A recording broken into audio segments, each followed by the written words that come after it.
ಮೊದಲಿಗೆ ನಾವು ಗುರು ವಂದನೆಯನ್ನ ಮಾಡೋಣ.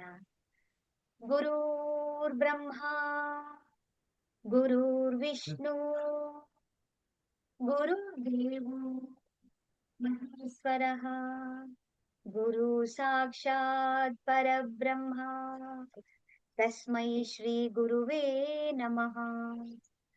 ತಸ್ಮೈ ಶ್ರೀ ಗುರುವೇ ನಮಃ. ತಸ್ಮೈ ಶ್ರೀ ಗುರುವೇ ನಮಃ. ರೇಖಿ ಮಾತೆಗೆ ಧನ್ಯವಾದಗಳು. ಬ್ರಹ್ಮ ವಿಷ್ಣು ಮಹೇಶ್ವರಿಗೆ ಧನ್ಯವಾದಗಳು. ನವ ದುರ್ಗೆಯರಿಗೆ ಧನ್ಯವಾದಗಳು. ನಮ್ಮ ನಿಮ್ಮೆಲ್ಲರ ತಂದೆ ತಾಯಿಯರಿಗೆ, ಪರಿವಾರದವರಿಗೆ, ಕುಲದೇವತೆ ಕುಲದೇವರುಗಳಿಗೆ ಧನ್ಯವಾದಗಳು. ಎಲ್ಲ ಗುರುಗಳಿಗೆ, ಸದ್ಗುರುಗಳಿಗೆ ಧನ್ಯವಾದಗಳು. ಎಲ್ಲ ಗುರುಗಳಿಗೆ, ಋಷಿ ಮುನಿಗಳಿಗೆ, ಸಾಧು ಸಂತರಿಗೆ ಧನ್ಯವಾದಗಳು. ಬ್ರಹ್ಮಾಂಡದಲ್ಲಿರುವಂತಹ ದಿವ್ಯ ಶಕ್ತಿಗಳಿಗೆ ಹಾಗೂ ನಮ್ಮ ಜೊತೆಯಲ್ಲಿರುವಂತಹ ದಿವ್ಯ ಶಕ್ತಿಗಳಿಗೆ ಧನ್ಯವಾದಗಳು. ಅವರ ಆಶೀರ್ವಾದ, ಕರುಣೆ, ಕೃಪೆ ಸದಾ ಯಾವಾಗ್ಲೂ ನಮ್ಮೆಲ್ಲರ ಜೊತೆ ಹೀಗೆ ಇರ್ಲಿ ಅಂತೇಳಿ ನಾವು ಪ್ರಾರ್ಥನೆಯನ್ನ ಮಾಡ್ಕೊಳ್ಳೋಣ.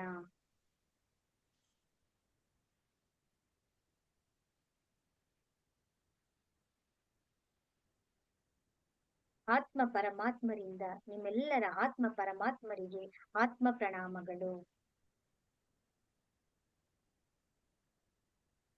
ಹರೇ ರಾಮ ಹರೇ ಕೃಷ್ಣ. ಈಗ ನಾವು 5 ದಿನದ ಕ್ಲಾಸ್ಗಳಲ್ಲಿ ನಾವು ಒಂದೊಂದೇ ಎಲ್ಲ ವಿಷಯಗಳನ್ನ ನಾವು ತಿಳ್ಕೊಳ್ತಾ ಬರ್ತಾ ಇದ್ದೀವಿ. ರೇಖಿ ಅಂತಂದ್ರೆ ಏನು, ಅದರ ಇತಿಹಾಸ ಏನು, ಅದು ಹೇಗೆ ಬಂತು, ಶಕ್ತಿ ಕೇಂದ್ರಗಳು ಯಾವ್ಯಾವ್ದು, ಹೌದಲ್ವ, ಎಷ್ಟೋ ನಮ್ಗಳಿಗೆ ನಮ್ಮ ಆರ ಹೇಗಿರುತ್ತೆ, ನಮ್ಮ ಪ್ರಭಾ ಮಂಡಲ ಹೇಗಿರುತ್ತೆ, ಎಲ್ಲವನ್ನು ಕೂಡ ನಾವು ತಿಳ್ಕೊಳ್ತಾ ಬಂದಿದ್ದೀವಿ. ನಮ್ಮ ಈ ಶಕ್ತಿಯನ್ನ ಅಂದ್ರೆ ನಮ್ಮ ಈ ಪ್ರಾಣ ಚೇತನವನ್ನ, ಈ ಪ್ರಾಣ ಶಕ್ತಿಯನ್ನ ನಾವು ಹೆಚ್ಚಿಗೆ ಮಾಡ್ಕೊಳ್ಬೇಕು ಅಂತ ಏನಾಗ್ತಾ ಇದೆ, ನಮ್ಮ ಪ್ರಾಣ ಶಕ್ತಿ, ನಮ್ಮಲ್ಲಿರುವಂತ ಪ್ರಾಣ ಶಕ್ತಿ ಏನಾಗ್ತಾ ಇದೆ ಅಂತ ಹೇಳಿದ್ರೆ ಸೋರಿಕೆ ಆಗ್ಬಿಡ್ತಾ ಇದೆ. ಈಗ ಬ್ಯಾಟ್ರಿನ ನಾವು ಚಾರ್ಜ್ ಮಾಡಿರ್ತೀವಿ, ಆ ಚಾರ್ಜ್ ಮಾಡಿರುವಂತ ಬ್ಯಾಟ್ರಿ ಏನಾಗ್ತಾ ಇದೆ, ಖಾಲಿ ಆಗ್ತಾ ಬರ್ತಾ ಇದೆ. ಖಾಲಿ ಆಗ್ತಾ ಇರೋ ಬ್ಯಾಟ್ರಿಯನ್ನ ನಾವೇನ್ ಮಾಡ್ಬೇಕು, ನಾವು ಚಾರ್ಜ್ ಮಾಡ್ಬೇಕಲ್ವಾ. ನಾವು ಚಾರ್ಜ್ ಮಾಡ್ತಾ ಇದೀವಾ? ನಮ್ಮ ಪ್ರಾಣ ಶಕ್ತಿಯನ್ನ ನಾವೇನ್ ಮಾಡ್ತಾ ಇದೀವಿ ಅಂದ್ರೆ ಒಂದೊಂದೇ ಹನಿ ತರ ನಾವೇನ್ ಮಾಡ್ತಾ ಇದೀವಿ, ಎಲ್ಲವನ್ನು ಕೂಡ ನಾವು ಸೋರಿಕೆ ಮಾಡ್ಕೊಳ್ತಾ ಇದೀವಿ. ಯಾವ ರೀತಿಯಲ್ಲಿ ನಾವು ಸೋರಿಕೆಯನ್ನ ಮಾಡ್ಕೊಳ್ತಾ ಇದೀವಿ ಅಂತ ಹೇಳಿದ್ರೆ, ಮೊದಲನೇದಾಗಿ ನಮ್ಮ ಅನ್ನದಂತೆ ಮನ, ಮನದಂತೆ ನಮ್ಮ ಜೀವನ. ನೋಡಿ, ಈ 3 ಪದದಲ್ಲಿ ನಾವು ಸಂಪೂರ್ಣವಾಗಿ ನಾವು ತಿಳ್ಕೊಂಡ್ಬಿಡ್ಬಹುದು. ಅನ್ನ ಅಂತಂದ್ರೆ ಏನು, ನಾವು ಏನನ್ನ ತಗೊಳ್ತಾ ಇದೀವಿ, ಪ್ರಾಣಕ್ಕೆ ಶಕ್ತಿಯನ್ನು ಕೊಡೋದಿಕ್ಕೆಲ್ವ ನಾವು ಆಹಾರವನ್ನ ತಗೊಳ್ತಾ ಇದೀವಿ. ನಾವು ತಗೊಳ್ಳುವಂತ ಆಹಾರ ಹೇಗಿದೆ ಅಲ್ವಾ, ಒಮ್ಮೆ ನೋಡೋಣ ಅಲ್ವಾ ನಮ್ಮ ಆಹಾರ ಪದ್ಧತಿ ಹೇಗಿದೆ ಅಂತ ಅಲ್ವಾ. ನಾವ್ ಏನ್ ಮಾಡ್ತಾ ಇದೀವಿ, ಬೆಳಿಗ್ಗೆ ಚಿತ್ರಾನ್ನ, ದೋಸೆ, ಉಪ್ಪಿಟ್ಟು, ಪಲಾವ್, ಬಿರಿಯಾನಿ, ದಮ್ ಬಿರಿಯಾನಿ, ಹೌದಲ್ವಾ. ಈಗ ಪಾವು, ಕುರ್ಕುರೆ, ಮಾಜಾ, ಲೇಸ್, ನೋಡಿ ಏನ್ ತಗೊಳ್ತಾ ಇದೀವಿ ನಾವು ಅಲ್ವಾ. ಮಕ್ಕಳಿಗೆ ಏನ್ ಕೊಡ್ತಾ ಇದೀವಿ ನಾವು, ಸ್ವಲ್ಪ ಯೋಚನೆ ಮಾಡಿ. ನಮ್ಮ ಆಹಾರದ ಗುಣಮಟ್ಟ ಇವತ್ತು ಯಾವ ಲೆವೆಲ್ಗೆ ಬಂದಿದೆ ಅಂತ ಹೇಳಿದ್ರೆ, ನಮ್ಮ ಪ್ರಾಣ ಶಕ್ತಿ ಹೆಚ್ಚಬೇಕು, ಆದ್ರೆ ನಮ್ಮ ಪ್ರಾಣ ಶಕ್ತಿ ಪೂರ್ತಿ ಹೊರಟೋಗೋತೀರ ಆಗ್ತಾ ಇದೆ. ಎಲ್ಲ ಪಾಲಿಶ್ಡ್ ರೈಸ್ ತಿಂತಾ ಇದೀವಿ, ಎಲ್ಲ ಕೆಮಿಕಲ್ ಇರುವಂತದ್ದು. ಒಂದು ಸಲ ನೀವು ಯೋಚನೆ ಮಾಡಿ, ಎಲ್ಲೋ ಬೆಳೆದಿರುವಂತದ್ದು ಟ್ರಾನ್ಸ್ಪೋರ್ಟ್ ಆಗಿ ನಮ್ಮ ಹತ್ರ ಬರುತ್ತೆ, ನಮ್ಮ ಹತ್ರ ಬಂದಿದ್ದು ಫ್ರಿಡ್ಜ್ ಅಲ್ಲಿ ಇರುತ್ತೆ, ಫ್ರಿಡ್ಜ್ ಅಲ್ಲಿ ಇದ್ದದ್ದು ನಾವು ಮಾಡ್ತೀವಿ. ಅಡಿಗೆ ಮಾಡ್ತಾ ಇರೋ ವಿಧಾನ ಹೇಗಿದೆ, ಕುಕ್ಕರ್ ಅಲ್ಲಿ ಬೇಯಿಸ್ತಾ ಇದೀವಿ. ಕುಕ್ಕರ್ ಅಲ್ಲಿ ಎಷ್ಟು ಹೈ ಟೆಂಪರೇಚರ್ ಇರುತ್ತೆ, ಅಲ್ಲಿ ನ್ಯೂಟ್ರಿಷನ್ಸ್ ಹೇಗ್ ಉಳ್ಕೊಳ್ಳುತ್ತೆ, ನಾವು ತಿನ್ನೋಷ್ರೊಳಗಡೆ ಏನಾಗುತ್ತೆ.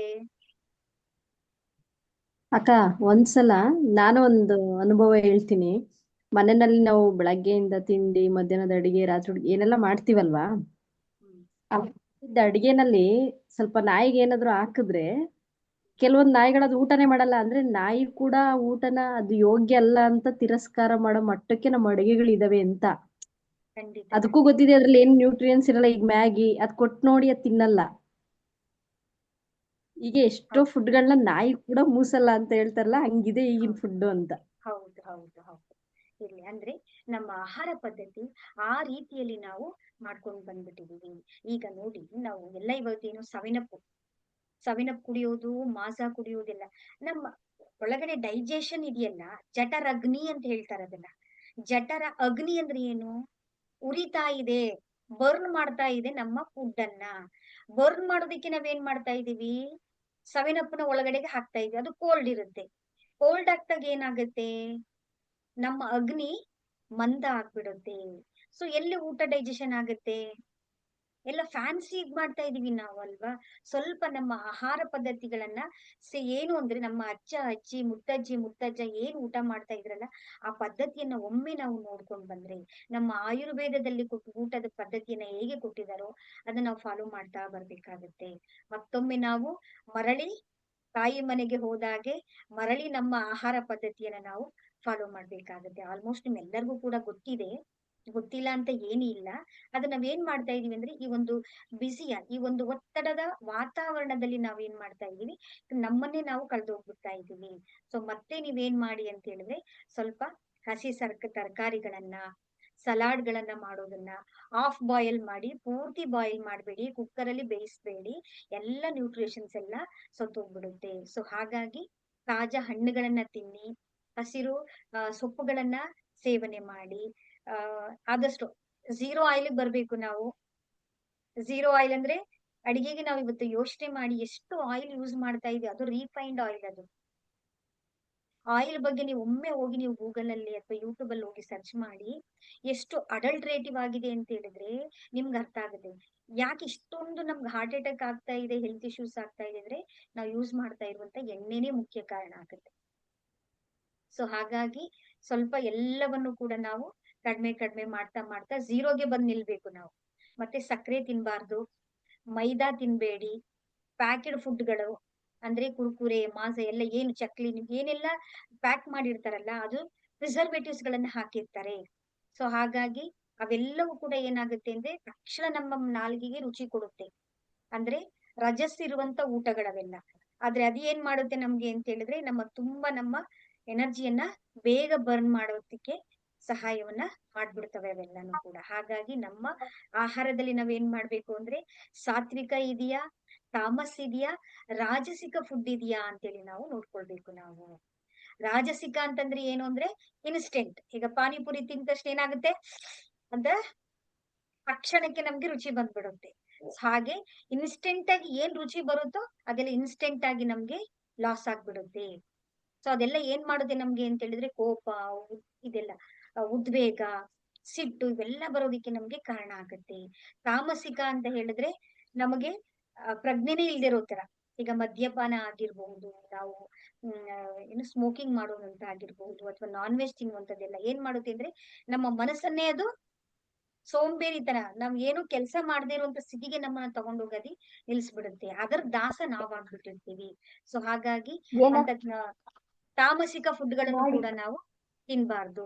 ಸಾತ್ವಿಕ ಫುಡ್ಗಳನ್ನ ನಾವು ಆಹಾರವನ್ನ ಅಂದ್ರೆ ಸಾತ್ವಿಕ ಸತ್ವ ಇರುವಂತದ್ದು, ನಮ್ಮ ಬಾಡಿಗೆ ಪ್ರಾಣವನ್ನ ಕೊಡುವಂತಹ ಪದಾರ್ಥಗಳನ್ನ ನಾವು ತಿಂತ ಬರ್ಬೇಕಾಗ್ತಾ ಇರುತ್ತೆ. ಇದೆಲ್ಲವೂ ಕೂಡ ನಮ್ಗೆ ಅರ್ಥ ಆಗಿದೆ ಅನ್ಕೊಳ್ತೇನೆ. ಆದಷ್ಟು ನಾನ್ ವೆಜ್ನು ಕೂಡ ತಿನ್ಬಾರ್ದು. ಎಲ್ಲರಿಗೂ ನಿಮ್ಗದು ಗೊತ್ತಿರ್ಲಿ. ನೋಡಿ, ಈಗ ನಾವು ಫುಡ್ ಅನ್ನ ನಾವು ತಿಂದಿದೀವಿ, ಹೌದಲ್ವಾ? ಈಗ ನಾವು ನಾವು ಒಂದು ಪಾತ್ರೆಯಲ್ಲಿ ನಾವು ಕಾಫಿ ಮಾಡ್ತೀವಿ ಅಂತ ಹೇಳಿದ್ರೆ, ಅದೇ ಪಾತ್ರೆಯಲ್ಲಿ ಮತ್ತೊಮ್ಮೆ ಕಾಫಿ ಮಾಡ್ತೀವ ನಾವು? ಆಯ್ತಪ್ಪ, ಮತ್ತೊಂದ್ಸಲ ಮಾಡೋಣ. ಅದೇ ಪಾತ್ರೆ ಇನ್ನೂ ಮತ್ತೊಂದ್ಸಲ ಮಾಡಿದಾಗ ಆ ಪಾತ್ರೆ ತೊಳೆಯೋದಿಕ್ಕೆ ಎಷ್ಟು ಕಷ್ಟ ಆಗುತ್ತೆ ನಮ್ಗೆ. ಒಂದು ಸಲ ಮಾಡಿದ್ರೇನೆ ತೊಳೆಯೋಕೆ ಕಷ್ಟ ಆಗುತ್ತೆ. ಹಾಗಾದ್ರೆ ಮತ್ತೆ ಮತ್ತೆ ಮತ್ತೆ ನಾವು ಮಾಡ್ತಾ ಇದ್ರೆ, ಹೌದಲ್ವಾ, ನಮ್ಮ ಗಟ್ಟನ್ನ ನಾವು ಹೇಗೆ ಕ್ಲೀನ್ ಮಾಡ್ಕೊಳ್ತಾ ಇದೀವಿ? ನಮ್ಮ ಸಣ್ಣ ಕರಳು, ದೊಡ್ಡ ಕರಳು ಎಲ್ಲ ಇದೆಯಲ್ಲ, ಅದನ್ನ ನಾವು ಹೇಗೆ ಕ್ಲೀನ್ ಮಾಡ್ತಾ ಇದೀವಿ ನಾವು? ಊಟ ಎಲ್ಲ ತಿಂದ್ವಿ, ಸರಿ ಆಯ್ತು. ಕ್ಲೀನಿಂಗ್ ಏನ್ ಮಾಡ್ಕೊಳ್ತಾ ಇದ್ದೀರಾ? ನಾವು ಸಮಯ ಕೊಡ್ತಾ ಇದೀವಿ ಅದು ಕ್ಲೀನಿಂಗ್ ಆಗೋದಿಕ್ಕೆ? ಅದಕ್ಕೆ ಏನು ಅಂತ ಹೇಳಿದ್ರೆ, 16 ಗಂಟೆ ಗ್ಯಾಪ್ ಇರಬೇಕು. ರಾತ್ರಿ ಸಮಯ ನಾವು ಸಂಜೆ ಊಟ ಮಾಡಿದ್ರೆ, ಇನ್ನು ಬೆಳಿಗ್ಗೆ ನಾವು ತಿಂಡಿ ತಿನ್ನೋದ್ರೊಳಗೆ 16 ಗಂಟೆಗಳ ಗ್ಯಾಪ್ ಕೊಡ್ಬೇಕು. ನಾವು ಗ್ಯಾಪ್ ಕೊಡ್ತಾ ಇದೀವಾ? ನಾವು ಊಟ ಮಾಡೋದು ಎಷ್ಟು ಗಂಟೆಗೆ? 9 ಗಂಟೆಗೆ ತಗೊಳ್ತೀವಿ. ನಾವು ತಗೊಳ್ಳುವಂತ ಊಟ ಡೈಜೆಷನ್ ಆಗೋದಿಕ್ಕೆ ಎಷ್ಟು ಟೈಮ್ ಬೇಕು? 6 ರಿಂದ 9 ಗಂಟೆ ಬೇಕು. ಹಾಗಾದ್ರೆ ಆ ಡೈಜೆಷನ್ ಆಗಕ್ಕೆ ಅಷ್ಟು ಸಮಯ ತಗೊಂಡ್ರೆ, ಹಾಗಾದ್ರೆ ಕ್ಲೀನಿಂಗ್ ಮಾಡೋದು ಹೇಗೆ? ಅದು ಪ್ರೋಸೆಸ್ ಮಾಡೋದು ಹೇಗೆ? ಹೇಗೆ ಅದು ಮೋಷನ್ ಹೊರಗಡೆ ಬರೋದು ಹೇಗೆ? ನೋಡಿ ಎಷ್ಟು ನಮ್ಗೆ ಹೊರಗಡೆ ಸೈಂಟಿಫಿಕಲಿ ಏನೇನ್ ಕಂಡಿಡಿದ್ರು, ಇವತ್ತು ಏನೇನ್ ಬಂದಿದೆ, ಇದು ಏನು ಸ್ಯಾಟಲೈಟ್ ಹೇಗ್ ಬಂತು, ಇನ್ನೊಂದು ಗ್ರಹಕ್ಕೆಲ್ಲ ಹೋಗ್ತಾ ಇದೀವಿ ನಾವು, ಎಲ್ಲ ಟೆಕ್ನಾಲಜಿಯನ್ನ ಅರ್ಥ ಮಾಡ್ಕೊಳ್ತಾ ಇದೀವಿ. ಆದ್ರೆ ನಮ್ಮ ಶರೀರದ ಟೆಕ್ನಾಲಜಿ ನಾವು ಅರ್ಥ ಮಾಡ್ಕೊಳ್ತಾ ಇದೀವಾ? ಸೊ ಹಾಗಾಗಿ ನಾವ್ ಏನ್ ಮಾಡ್ಬೇಕು ಅಂದ್ರೆ ಒಂದ್ ಸಣ್ಣ ಬದಲಾವಣೆ ಮಾಡ್ಕೊಳ್ಳಿ. ರಾತ್ರಿ ಏನು ಅಂತ ಹೇಳಿದ್ರೆ ಸೂರ್ಯಾಸ್ತಮದೊಳಗಡೆ ಸೂರ್ಯ ಅಸ್ತಮ ಆಗ್ಬೇಕು, ನಮ್ಮ ಊಟ ಅಲ್ಲಿಗೆ ಮುಗ್ದಿರ್ಬೇಕು. ಅಥವಾ ಒಂದು ಚೂರು ಹೆಚ್ಚು ಕಡಿಮೆ 6:30 7 ಗಂಟೆಗೆ. ಯಾಕಂದ್ರೆ ಸೂರ್ಯನ ಅಗ್ನಿ ಇದ್ದಾಗ ನಮ್ಮ ಜಠರಾಗ್ನಿಯೂ ಕೂಡ ವರ್ಕ್ ಮಾಡ್ತಾ ಇರುತ್ತೆ. ಪರಿಸರಕ್ಕೆ ನೇಚರ್ಗೆ ಅನುಗುಣವಾಗಿ ನಾವು ಅಗ್ನಿಯನ್ನ ಕಡಿಮೆ ಮಾಡ್ಕೊಳ್ತು ಅಂದ್ರೆ ನಮ್ಮ ದಹನ ಕ್ರಿಯೆವಂತ ಅಗ್ನಿನೂ ಕೂಡ ಏನಾಗ್ತಾ ಇರುತ್ತೆ, ಮಂದವಾಗ್ತಾ ಇರುತ್ತೆ. ಸೊ ಹಾಗಾಗಿ ನೀವೇನ್ ಮಾಡಿ ಅಂದ್ರೆ ಮಿನಿಮಮ್ ಒಂದು 7 ಗಂಟೆ ಒಳಗಡೆ ನೀವು ಇಡೀ ಫ್ಯಾಮಿಲಿನಂತೂ ಒಟ್ಟಿಗೆ ಬದಲಾವಣೆ ಮಾಡಕ್ಕಾಗಲ್ಲ. ಆ ಗೋಜಿಗೆ ಹೋಗ್ಬೇಡಿ ನೀವು, ಆಯ್ತಾ? ನಿಧಾನವಾಗಿ ಅವರು ಒಬ್ಬೊಬ್ರು ಪರಿವರ್ತನೆ ಆಗ್ತಾರೆ, ಆಯ್ತಾ? ಈಗ ನಿಮಗ್ ಜ್ಞಾನ ಇದೆ, ನಿಮ್ಗ್ ಅರಿವಾಗಿದೆ, ಅವ್ರಿಗೆ ಅರಿವಾಗಿಲ್ವೇ? ಸೊ ಹಾಗಾಗಿ ನಾವು ಫೋರ್ಸ್ ಮಾಡಕ್ ಹೋದಾಗ ಆಗೋದಿಲ್ಲ. ಹಾಗಾಗಿ ಫಸ್ಟ್ ನಿಮ್ಮ ಕಡೆಯಿಂದ ಪರಿವರ್ತನೆ, ನೀವು ಒಬ್ರು ಪರಿವರ್ತನೆ ಆದ್ರೆ ಎಲ್ಲರೂ ಕೂಡ ಪರಿವರ್ತನೆ ಆಗ್ತಾರೆ. ಗೌತಮ ಬುದ್ಧ ಒಬ್ರು ಅಲ್ವಾ ಇಡೀ ಇವತ್ತು ಪ್ರಪಂಚಕ್ಕೆ ಮತ್ತೊಮ್ಮೆ ಧ್ಯಾನವನ್ನ ಸಾರಿದಂತಹ ಮಹಾನ್ ಪುರುಷ ಅಂತ ಹೇಳ್ಬೋದಲ್ವಾ? ಹಾಗೆ ನಿಮ್ಮ ಒಬ್ರಿಂದ ಎಲ್ಲವೂ ಕೂಡ ಪರಿವರ್ತನೆ ಆಗುತ್ತೆ, ಆಯ್ತಲ್ವಾ? ಸೊ ಹಾಗಾಗಿ ಸ್ವಲ್ಪ ಬೇಗ ಊಟ ಮಾಡಿ. ಬೆಳಿಗ್ಗೆ ಮಾರ್ನಿಂಗ್ ಕಾಫಿ ಟೀನ ಕುಡಿಬೇಡಿ, ಆಯ್ತಾ? ಕಾಫಿನೂ ಕುಡಿಬಾರ್ದು, ಟೀನು ಕುಡಿಬಾರ್ದು, ಜ್ಯೂಸ್ಗೆ ಸಕ್ಕರೆ ಹಾಕೊಂಡು ಕುಡಿಬಾರ್ದು. ಫ್ರೂಟ್ ಜ್ಯೂಸ್ ಕುಡಿಯಕ್ಕೆ ಹೇಳಿದಾರೆ ಮೇಡಮ್ ಅಂತ ಫ್ರೂಟ್ಸ್ ಜ್ಯೂಸ್ಗೆ ಎಷ್ಟು ಬೇಕಷ್ಟು ಸಕ್ಕರೆ ಹಾಕೊಂಡು ಕುಡಿಬಾರ್ದು ಅಲ್ಲ, ಆಯ್ತಾ? ಸೊ ಅದೆಲ್ಲವನ್ನು ಕೂಡ ಕಟ್ ಆಫ್ ಮಾಡ್ತಾ ಬನ್ನಿ. ಸ್ವಲ್ಪ ಬೆಲ್ಲಕ್ಕೆ ಸ್ವಿಚ್ ಆಗಿ, ಬೆಲ್ಲದಿಂದ ಪೂರ್ತಿ ನಾವು ಝೀರೋಗೆ ಬರ್ಬೇಕು. ಬೆಲ್ಲನೂ ಒಂದೇ, ಸಕ್ಕರೆನೂ ಕೂಡ ತಾಯಿ ಬೇರು ಒಂದೇ ಇಂದ ಬರೋದ್ರಿಂದ ಬೆಲ್ಲವೂ ಕೂಡ ನಾವು ತಗೊಳ್ಬಾರ್ದು. ಈಗ ಸಡನ್ ಆಗಿ ಬಿಡೋಕೆ ನಿಮ್ಗೆ ಸ್ವಲ್ಪ ಕಷ್ಟ ಆಗೋದ್ರಿಂದ ಬೆಲ್ಲಕ್ಕೆ ಸ್ವಿಚ್ ಆಗಿ, ಬೆಲ್ಲದಿಂದ ಆಮೇಲೆ ನೀವು ಬರ್ತಾ ಬರ್ತಾ ಬರ್ತಾ ನ್ಯಾಚುರಲ್ ಫ್ರೂಟ್ ಸ್ವೀಟ್ಗೆ ನಾವು ಸ್ವೀಟ್ ಬೇಕು ಅಂದಾಗ ನಿಮ್ಗೆ ಖರ್ಜೂರ ಸಿಗುತ್ತೆ, ಖರ್ಜೂರ ತಿನ್ನಿ. ಮ್ಯಾಂಗೋ ಸಿಗುತ್ತೆ, ಮಾವಿನ ಹಣ್ಣು ತಿನ್ನಿ. ಸ್ವೀಟ್ ದ್ರಾಕ್ಷಿ ಇರುತ್ತೆ, ಅವಾಗ ನಮ್ಗೆ ಸಿಹಿ ಅಂಶ ನಮ್ಗೆ ಕಡಿಮೆ ಆಗ್ತಾ ಬರ್ತಾ ಇರುತ್ತೆ. ಆಗ್ಬೋದಲ್ವಾ? ನೀವ್ ಇನ್ನೂ ಹೆಂಗಾಗ್ ಕಾಣ್ಬೇಕು, ನಿಮ್ಮ ಆರೋಗ್ಯ ಚೆನ್ನಾಗಿರ್ಬೇಕು. ನಾನು ಕೂಡ ಐಸಿಗೆ ಹೋಗ್ಬಾರ್ದು, ಹೌದಲ್ವಾ? ಎಲ್ಲರೂ ನೋಡ್ದಾಗ ಸಾಕಪ್ಪ ಅಂತ ಅನ್ಸುತ್ತೆ ಅಲ್ವಾ? ಸೊ ಹಾಗಾಗಿ precaution is better than cure. ಬಂದು ನಾವು ಹಾಸ್ಪಿಟ್ಲಿಗೆ ಹೋಗಿ ಅದೆಲ್ಲ ಅನುಭವಿಸ್ಕೊಂಡು ರೆಡಿ ಮಾಡ್ಕೊಳ್ಳೋದಕ್ಕಿಂತ ಈಗ್ಲಿಂದಾನೇ ನಾವು ಅದನ್ನ ರೆಡಿ ಮಾಡ್ಕೊಂಡ್ಬಿಡೋಣ. ಮತ್ತೆ ಊಟ ಮಾಡ್ಬೇಕಾದ್ರೆ ಚಾರ್ಜ್ ಮಾಡಿ ನಾವು ಊಟ ಮಾಡೋಣ. ಚಾರ್ಜ್ ಮಾಡೋದು ಹೇಗೆ ಅಂತೇಳಿ ನಿಮ್ಗೆ ಮುಂದಿನ ಕ್ಲಾಸ್ ಅಲ್ಲಿ ಅದನ್ನ ನಾನು ನಿಮ್ಗೆ ಹೇಳ್ತೀನಿ. ನಾವು ಸೇವಿಸುವಂತ ಊಟ ಹೇಗಿರ್ಬೇಕು ಅಂದ್ರೆ ಕಾಲೋಚಿತ ಆಹಾರವಾಗಿರ್ಬೇಕು, ಮತ್ತೆ ಪ್ರಾದೇಶಿಕ ಆಹಾರ ಆಗಿರ್ಬೇಕು. ಕಾಲೋಚಿತ ಅಂದ್ರೆ ಸೀಸನಲ್, ಋತುಗಳಿಗೆ ಅನುಗುಣವಾಗಿ ನಾವು ಆಹಾರವನ್ನ ತಗೊಳ್ಬೇಕು. ಮತ್ತೆ ಪ್ರಾದೇಶಿಕ ಅಂದ್ರೆ ನಮ್ಮ ರೀಸನಲ್ ಅಲ್ಲಿ ನಮ್ಮ ವಾತಾವರಣಕ್ಕೆ ಏನ್ ಬೆಳೆದಿ ಸಿಗುತ್ತೋ ಅದನ್ನ ತಿನ್ಬೇಕು. ಇವತ್ ನಾವೇನ್ ಮಾಡ್ತಾ ಇದೀವಿ ಅಂತ ಹೇಳಿದ್ರೆ ಪಿಜ್ಜಾ ಆಗಿರ್ಬೋದು, ಬರ್ಗರ್ ಆಗಿರ್ಬೋದು, ಅದು ನಮ್ಮ ದೇಶದ ಫುಡ್ ಅಲ್ಲ. ಅದು ಆ ದೇಶಕ್ಕೆ ಬೇಕು. ಯಾಕೆ ಬೇಕು ಹೇಳಿ? ಅಲ್ಲಿ ತುಂಬಾ ಹಿಮ ಇರುತ್ತೆ, ಕೋಲ್ಡ್ ಇರುತ್ತೆ, ಅವ್ರಿಗೆ ಕಾರ್ಬೋಹೈಡ್ರೇಟ್ ಬೇಕು. ಹಂಗಾಗಿ ಅವರು ಕಾರ್ಬೋಹೈಡ್ರೇಟ್ ಇರೋ ತಿಂತಾರೆ. ನಮಗಿಲ್ಲಿ ಕಾರ್ಬೋಹೈಡ್ರೇಟ್ ಬೇಕಿಲ್ಲ. ನಮಗ್ ಬೇಕಾಗಿರೋದೇನು? ಪ್ರೋಟೀನ್ ಇರುತ್ತೆ ಇರುವಂತಹ ಲೈಟ್ ಆಹಾರ ಬೇಕು. ಆದ್ರೆ ನಾವೇನ್ ಮಾಡ್ತಾ ಇದೀವಿ ಇವತ್ತು? ಎಲ್ಲ ಫಾರಿನ್ ಎಲ್ಲಾನು ಯೂಸ್ ಮಾಡ್ತಾ ಇದೀವಿ ನಾವು. ಹಾಗಾಗಿ ಇವತ್ತು ತುಂಬಾ ಹೆಲ್ತ್ ಎಲ್ಲರಿಗೂ ಕೂಡ ಆ ರೀತಿ ಆಗ್ತಾ ಇರೋದ್ರಿಂದ ನಾವು ಸೀಸನಲ್ ಫುಡ್ ಅನ್ನ, ರೀಸನಲ್ ಫುಡ್ ಅನ್ನ ನಾವು ತಿಂತಾ ಬರೋಣ, ಆಯ್ತಲ್ವಾ? ಈಗ ನೆಕ್ಸ್ಟ್ ಇದು ನಮ್ಮ ಆಹಾರ ಪದ್ಧತಿ ಆಯ್ತು. ಆಹಾರದಿಂದ ನಮ್ಮ ಪ್ರಾಣ ಸೋರಿಕೆ ಆಗ್ತಾ ಇದೆ. ಸೆಕೆಂಡ್ ಒನ್ ಏನು ಅಂತ ಹೇಳಿದ್ರೆ ನಮ್ಮ ಮನೆಯಲ್ಲಿ ಏನಾಗ್ತಾ ಇದೆ, ಎಲ್ಲರ ಆಲೋಚನೆಗಳು ಎಲ್ಲವೂ ಇರೋದ್ರಿಂದ ಏನಾಗ್ತಾ ಇರುತ್ತೆ, ನಕಾರಾತ್ಮಕತೆ ಮನೆಯಲ್ಲೂ ಕೂಡ ಇರುತ್ತೆ. ಆಗ ನಾವ್ ಏನ್ ಮಾಡ್ಬೇಕು ಅಂದ್ರೆ, ನಾವು ಮನೆಯನ್ನ ಕ್ಲೀನ್ ಮಾಡ್ಬೇಕಾದ್ರೆ, ಮನೆ ಒರೆಸ್ಬೇಕಾದ್ರೆ ಕಲ್ಲುಪ್ಪು ಬರುತ್ತಲ್ವಾ? ಸಮುದ್ರದ ನೀರಿದ್ರೆ ಸಮುದ್ರದ ನೀರು, ಇಲ್ಲ ಅಂತ ಹೇಳಿದ್ರೆ ಕಲ್ಲುಪ್ಪು ಬರುತ್ತಲ್ಲ, ಆ ಕಲ್ಲುಪ್ಪಿನ ಚಿಟಿಕೆ ಉಪ್ಪನ್ನ ನೀರಿಗೆ ಹಾಕಿ ಮನೆಯನ್ನ ನೀವು ಕ್ಲೀನ್ ಮಾಡ್ತಾ ಬರ್ಬೇಕು. ಯಾಕೆ ಅಂತ ಹೇಳಿದ್ರೆ ಸಮುದ್ರದ ಉಪ್ಪು ಸರ್ವಶ್ರೇಷ್ಠವಾಗಿರುವಂತದ್ದು. ಯಾಕೆ ಅಂತ ಹೇಳಿದ್ರೆ ಎಲ್ಲವನ್ನೂ ಕೂಡ ಅರಗಿಸಿಕೊಳ್ಳುವಂತಹ, ಎಲ್ಲರೂ ಕೂಡ ಸೇರುವಂತಹ ಸ್ಥಳ ಯಾವುದು ಅಂದ್ರೆ ಸಮುದ್ರ. ಆ ಸಮುದ್ರವನ್ನ ಮಂಥನ ಮಾಡಿದಾಗ್ಲೇ ನಮಗೆ, ಅಂದ್ರೆ ಈ 7 ಅನ್ನುವಂತ ಮಹಾ ಚಕ್ರಗಳನ್ನ ನಾವು ಮಂಥನ ಮಾಡ್ಬೇಕು. 7 ಚಕ್ರಗಳನ್ನ ಮಂಥನ ಮಾಡಿದಾಗ ನಮ್ಗೆ ಏನೇನ್ ಬೇಕು ಅವೆಲ್ಲವೂ ಕೂಡ ನಮ್ಗೆ ಸಿಗುತ್ತೆ. ಅದನ್ನ ಸೂಕ್ಷ್ಮವಾಗಿ ಅವರು ನಮ್ಗೆ ಈ ಕಥೆಯ ಮೂಲಕ ನಮ್ಗೆ ನಮ್ಮ ಋಷಿ ಮುನಿಗಳು ನಮ್ಗೆ ತಿಳಿಸ್ಕೊಟ್ಟಿದ್ದಾರೆ. ಆಯ್ತಲ್ವಾ? ಮನೆಯನ್ನ ಒರೆಸ್ಬೇಕಾದ್ರೆ ಸಮುದ್ರದ ಕಲ್ಲುಪ್ಪಿನಿಂದ, ನೀರಿನಿಂದ ಒರೆಸಿ. ಬಟ್ಟೆಗಳು, ಈಗ ನಾವು ಪಾರ್ಟಿಗೆ ಹೋಗ್ತೀವಿ, ಫಂಕ್ಷನ್ಗಳಿಗೆ ಹೋಗ್ತೀವಿ, ಕೆಲವು ಬಟ್ಟೆಗಳು ಕಾಸ್ಟ್ಲಿ ಬಟ್ಟೆಗಳು, ರೇಷ್ಮೆ ಬಟ್ಟೆಗಳು ಅಂತೇಳಿ ನಾವು ವಾಶ್ ಮಾಡಲ್ಲ. ನಿಮ್ಗೆ ಆಲ್ರೆಡಿ ಗೊತ್ತಾಗಿದೆ, ಅದು ಸಜೀವಗಳಾಗಿರ್ಬೋದು, ನಿರ್ಜೀವಿಗಳಾಗಿರ್ಬೋದು, ಪ್ರತಿಯೊಂದಕ್ಕೂ ಕೂಡ ಅದರ ಪ್ರಭಾಮಂಡಲ ಇದ್ದೇ ಇರುತ್ತೆ. ಪಾಸಿಟಿವ್ ಇದ್ರೆ ಪಾಸಿಟಿವ್ ಅಟ್ರಾಕ್ಷನ್ ಮಾಡುತ್ತೆ, ನೆಗೆಟಿವ್ ಇದ್ರೆ ನೆಗೆಟಿವ್ ಅಟ್ರಾಕ್ಷನ್ ಮಾಡುತ್ತೆ. ಒಮ್ಮೆ ನೀವು ಸೀರೆಯನ್ನು ಹಾಕೊಂಡು ಹೋಗಿ ಅಥವಾ ಡ್ರೆಸ್ ಅನ್ನು ಹಾಕೊಂಡು ಹೋದಾಗ ಅಲ್ಲಿ ಎಷ್ಟು ಜನ ಬಂದಿರ್ತಾರೆ, ಯಾರ್ಯಾರು ಸೇರಿರ್ತಾರೆ, ನೆಗೆಟಿವ್ ಅಬ್ಸರ್ವ್ ಆಗಿರುತ್ತೆ, ಆಗಿರಲ್ವಾ? ನಾವೇ ಪಾರ್ಟಿಗೆ ಹೋಗಿ ಸುಸ್ತಾಗಿ ದೃಷ್ಟಿಯಾಗಿ ಬಂದು ಮಲ್ಕೊಂಡ್ಬಿಡ್ತೀವಿ ಅಂತ ಹೇಳಿದ್ರೆ, ಹೌದಲ್ಲ? ಕೆಲವ್ರಿಗೆ ಅದು ಅನುಭವಕ್ಕೆ ಬಂದಿದೆ, ಹೌದಲ್ವಾ?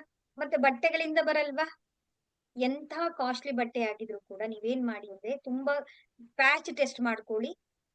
ನಾರ್ಮಲ್ ಸೀರೆ, ನಾರ್ಮಲ್ ಬಟ್ಟೆಗಳಾದ್ರೆ ಉಪ್ಪು ನೀರು ಸ್ವಲ್ಪ, ಒಂದು ಬಕೆಟ್ ನೀರಿಗೆ ಸ್ವಲ್ಪ ಒಂದು ಚಿಟಿಕೆ ಉಪ್ಪನ್ನು ಹಾಕಿ ಅದ್ ನೀರಿನಲ್ಲಿ ಅದ್ದಿ ಒಣಗಿ ಇಟ್ಕೊಳ್ಳಿ. ಕೆಲವು ಕಾಸ್ಟ್ಲಿ ಬಟ್ಟೆಗೆಲ್ಲ ನಾವು ಹಾಕಕ್ಕಾಗಲ್ಲ ಅಂತ ಹೇಳಿದ್ರೆ ಸ್ವಲ್ಪ ಒಂದು ಬೌಲಿಗೆ ಒಂದು ನೀರ್ ತಗೊಂಡು ಒಂದು ಚಿಟಿಗೆಯಷ್ಟು ಉಪ್ಪನ್ನ ಹಾಕಿ ಆ ನೀರನ್ನ ಸ್ಪ್ರಿಂಕಲ್ ಮಾಡಿ, ಈ ತರ ಅಟ್ಲೀಸ್ಟ್ ಅದು ಪ್ಯಾಚ್ ಆಗುತ್ತೆ ನೋಡ್ಕೊಂಡು ಮಾಡಿ. ಆಮೇಲೆ ರೇಷ್ಮೆ ಸೀರೆ ಹೊಡಿತು ನಾನು ಕೊಡಿ ಮೇಡಮ್ ಅಂದ್ರೆ ರೇಷ್ಮೆ ಸೀರೆ ತಗೊಳಕ್ಕೆ ಸ್ವಲ್ಪ ನೋಡ್ಕೊಂಡು ಫಾಲೋ ಮಾಡ್ಕೊಂಡು ಆಗ್ಬಹುದಾ? ಮತ್ತೆ ನಾವು ಅದೇ ಬಟ್ಟೆಗಳನ್ನ ನಾವೇನ್ ಮಾಡ್ತೀವಿ, ವಾಶ್ ಮಾಡ್ದೇನೆ ಬೀರು ಒಳಗಡೆ ತಂದಿಡ್ತೀವಿ. ಹಾಗಾದ್ರೆ ನೆಗೆಟಿವ್ ಶಕ್ತಿನ ತಂದು ಎಲ್ಲಿಗೆ ತಂದು ಇಟ್ಕೊಂಡ್ವಿ? ಮನೆ ಒಳಗೆ ನೀನು ಭದ್ರವಾಗಿರಪ್ಪ ಅಂತೇಳಿ ನಾವು ತಂದಿಟ್ಕೊಂಡಂಗ ಆಗತ್ತೆ. ಸೊ ಹಾಗಾಗಿ ಅದೊಂದು ಕೆಲಸ ಮಾಡಿ. ಥರ್ಡ್ ಒನ್ ಏನು ಅಂತ ಹೇಳಿದ್ರೆ, ನಿಮ್ಮ ಮನೆಯಲ್ಲಿ ಯೂಸ್ ಮಾಡದೇ ಇರುವಂತಹ, ಮುರಿದೋಗಿರುವಂತಹ ಹಳೆಯ ವಸ್ತುಗಳು ಯಾವ್ಯಾವ್ದಿದೆಯೋ ಡಂಪ್ ಮಾಡ್ಕೊಂಡು ಇಟ್ಕೊಂಡಿರ್ತೀವಲ್ಲ, ಈ ವರ್ಷ ಯೂಸ್ ಮಾಡೋಣ, ನೆಕ್ಸ್ಟ್ ವರ್ಷ ಯೂಸ್ ಮಾಡೋಣ, ಅದರ್ ನೆಕ್ಸ್ಟ್ ವರ್ಷ ಯೂಸ್ ಮಾಡೋಣ ಅಂತ, ದಯವಿಟ್ಟು ಯೂಸ್ ಮಾಡಲ್ಲ ಅಂತ ಹೇಳಿದ್ರೆ ದಾನ ಮಾಡ್ಬಿಡಿ. ಇಲ್ಲ ಅಂತ ಹೇಳಿದ್ರೆ ಅವೆಲ್ಲವನ್ನು ಕೂಡ ನೀವು ಕ್ಲೀನ್ ಮಾಡ್ಬಿಡಿ. ಎಷ್ಟು ಅವಶ್ಯಕತೆಗಳಿಗೆ ಬೇಕೋ ನೋಡಿ ಇಟ್ಕೊಳ್ಳಿ. ಇಲ್ಲಾಂದ್ರೆ ಏನಾಗುತ್ತೆ ಅಂದ್ರೆ ಅವೆಲ್ಲವೂ ಕೂಡ ನಕಾರಾತ್ಮಕ ಶಕ್ತಿಗಳನ್ನ ಅಬ್ಸರ್ವ್ ಮಾಡ್ತಾ ಇರುತ್ತೆ. ಇಲ್ಲಾಂದ್ರೆ ಎಲ್ಲವನ್ನು ಕೂಡ ಮತ್ತೆ ಮತ್ತೆ ತೆಗೆದು ನೀವು ಧೂಳು, ಡಸ್ಟ್ ಕೂತ್ಕೊಳ್ದ ಹಾಗೆ, ಅದು ಇದೇನು ಜೇಡರ ಬಲೆಗಳೆಲ್ಲ ಕಟ್ಕೊಳ್ದೇ ಇರೋ ಹಾಗೆ ನಾವು ನೋಡ್ಕೊಳ್ಬೇಕಾಗತ್ತೆ.